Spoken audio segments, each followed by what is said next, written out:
जैसे कृष्णा। जिंदगी जीना इतना भी आसान नहीं होता। बिना संघर्ष के कोई भी महान नहीं होता। जब तक ना पड़े हथौड़ों की मार, तब तक पत्थर भी भगवान नहीं होता। संघर्ष की बात क्यों कर रही हूँ, आइए कहानी से समझाती हूँ।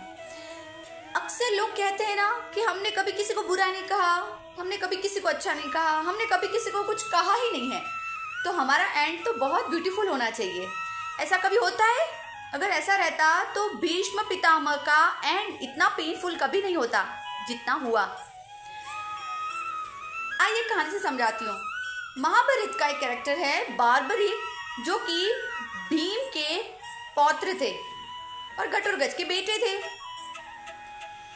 महाभारत के युद्ध से पहले कृष्ण जाकर उनसे मिलते हैं और पूछते हैं, महावीर योद्धा थे वो, कि अरे भैया आप किसकी तरफ से लड़ने वाले हो इस युद्ध को। तो उन्होंने जो आंसर दिया बहुत ब्यूटीफुल था कि जो कमजोर रहेगा मैं उसकी तरफ से लड़ूंगा। पांडव कमजोर लगे तो मैं वहां खड़ा हो जाऊंगा, कौरव लगे तो मैं वहां खड़ा हो जाऊंगा। तो कृष्ण समझ गए कि इस तरह तो महाभारत का युद्ध कभी खत्म नहीं होने वाला है।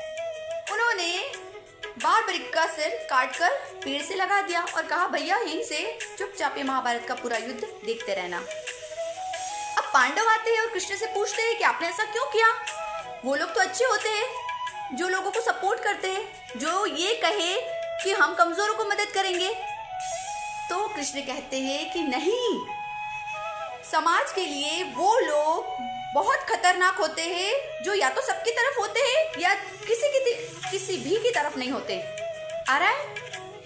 भीष्म पितामह भी बाण सैया पर सोते सोते कृष्ण से विनती करते हुए पूछते हैं कि हे माधव, हे गोविंद, मुझे एक सवाल का उत्तर दीजिए कि मैंने तो पूरी लाइफ ब्रह्मचर्य पाला, मैंने तो कभी किसी को कुछ नहीं कहा, तो फिर मेरा एंड इतना पेनफुल क्यों है। तब कृष्ण कहते हैं कि मैं समझ सकता हूँ कि आप कौरवों का अन्न खा रहे थे, इसलिए आप उनके अगेंस्ट नहीं जा सकते थे, मगर कम से कम आप वहां से जब द्रौपदी का चीरहरण हो रहा था उठकर तो जा सकते थे। मगर आपने क्या किया? कुछ नहीं, चुपचाप सब देखते रहे, आप आंखें भी बंद नहीं की आपने।